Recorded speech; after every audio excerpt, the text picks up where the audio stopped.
자, 어쨌든 이 모든 일의 시작은 최상병 특검법에 대한 대통령 거부권 행사, 정치권 치열하게 대치하고 있는데 공수처에서 이와 관련된 수사가 진행 중에 있습니다. 오늘 두 인물이 공수처에 출석하면서 관심을 모으고 있는데 오전이었죠. 해병대 사령관인 김계환 해병대 사령관이 출석을 했고 지금은 이제 오후에는 박정훈 수사단장이 전수사단장이 출석을 해서 이 두 사람이 이제 대질 조사 가능하냐 이런 예측까지 좀 나오고 있습니다.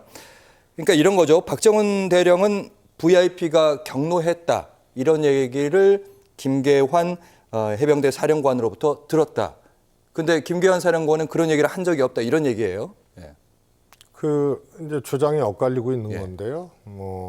대질을 하면요. 대질이라는 것은 사실 당사자들이 각각 다른 주장을 한다 하더라도 해왔다 하더라도 대질을 했을 때는 그것을 이제 수사기관에서 문답하고 대질하는 과정에서 판단할 수 있는 그런 징후들을 포착할 수가 있거든요. 그래서 이제 각각 다른 주장을 하면 이제 대질을 하곤 하는 건데요.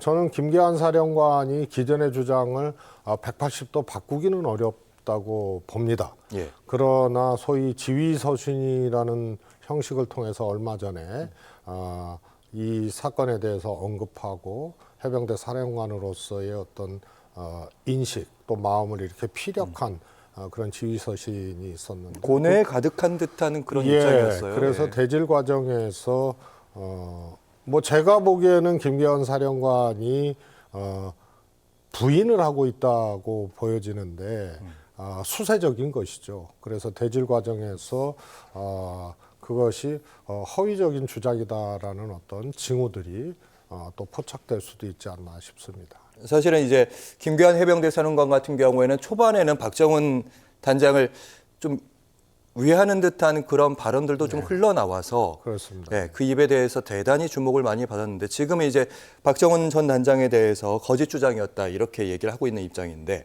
어떤 대질 신문까지 가게 되면 어떤 입장이 나올지 좀 보겠고 쭉 지금까지 공수처 수사를 쭉 보셨잖아요. 보시면서 이 수사가 어느 정도 단계까지 와 있다는 생각이 드십니까? 아무래도 공수처는 검찰에 비해서 인력도 많은 것도 아니고요. 저는 초기 단계라고 보고요. 사실 공수처 수사는 몇 가지 측면에서 굉장히 비정상적으로 유린됐다 싶을 정도로 비정상적으로 지금까지 왔거든요. 예. 첫 번째 너무 시간이 해태되었다, 길어졌다. 그리고 공수처 사정이 처장이 퇴임하고 공수처장이 네. 그다음에 차장이 대행했는데 차장도 퇴임하고 일부장이 대행에 대행을 했는데 여기도 퇴임하고 그래서 지금 대행까지 간 거고요. 대통령은 지금은 이제 추천을 했습니다만 공수처장 지명을 대통령이 굉장히 오랫동안 안 했어요. 그리고 지금 이제 지명을 하고 절차들이 이제 진행되고 있는 과정이거든요. 그래서 예. 굉장히 천연되면서 공수처가 원래 최소 인원으로 출발을 해서 이렇게 많은 수사를 담당하기에는 턱없이 조직이 작습니다. 그런데다가 처장의 대행까지 가게 되는 이런 과정들이 정상적인 수사를 불가능하게 했고요. 또 하나는 생각해 보십시오. 인사권자인 대통령이 인사권을 발동해서 핵심 피의자 이종섭 전 국방부 장관을 호주 대사로 임명을 했거든요. 그러면 공수처에서는 압박을 받아요. 대통령이 핵심 피해자, 출국 금지당했던 핵심 피해자를 호주 대사로 임명해버렸구나. 이거는 수사 가이드라인을 넘어서서 대통령이 핵심 피해자를 외교 최전선에 임명을 해버리는 것을 보고 압력을 느낄 수밖에 없고요. 또 하나는 당시 여당인 국민의힘에서 지금까지 공수처 수사 안 하고 뭐하고 이제 와서 호주 대사에 임명하니까 출국 금지 시킨 게 이제 드러나고 말이야. 그동안 뭐 했냐 했어요. 그것은 거꾸로 얘기하면 공수처가 정상적인 수사를 하기 어려웠다는 것을 여당에서도 그때 성토를 하고 얘기를 한 거거든요. 이종섭 사건으로. 예. 그래서 이런 점에 비춰봤을 때 공수처가 이런 이제 비정상적인 상황에서 정치적으로 또 제가 보기엔 유린이라는 표현을 썼는데 여당에서도 이렇게 천연시키고 수사 못했다라고 공수처를 공박을 했단 말이에요. 그렇기 때문에 이것은 특검으로 가는 것이 맞는 것이다. 그리고 하나 조금 아무 데서도 이제 지적이나 혹은 분석을 안 하고 있는 것 중에 하나가 예. 이번에 만약에 제2 요구가 불발이 돼서 3분의 2 이상의 재석 국회의원이 이제 출석 국회의원들이 3분의 2 이상 찬성을 해야 대통령 거부권을 넘어서서 다시 특검법이 이제 통과가 되게 되고 그 질문 안 그래도 드리려고 그랬는데. 시행이 되는데요.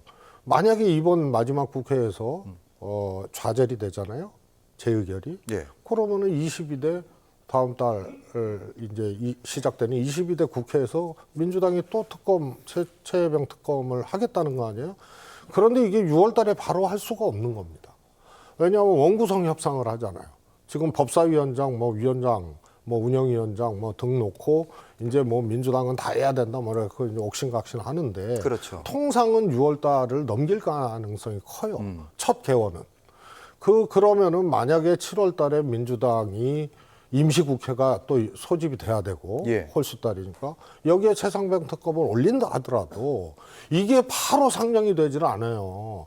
왜냐하면 국민의힘이 협조를 안 하니까 또 일정 기간이 지나가게 됩니다.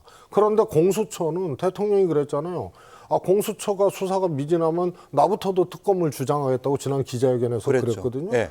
그런데 그게 해당 사안이 없는 게요. 공수처가 수사를 잘하기도 어려운 상황이기도 하지만 이미 민주당이 개원하고 특검법 올리고 이 특검법이 상정되는 데는 상당한 기간이 걸려요. 그 기간 동안에 공수처가 수사를 계속하고 있다거나 수사가 미진하거나 이런 것들이 입증되기 때문에요. 제가 보기에는 어차피 특검으로 가는 수순이에요.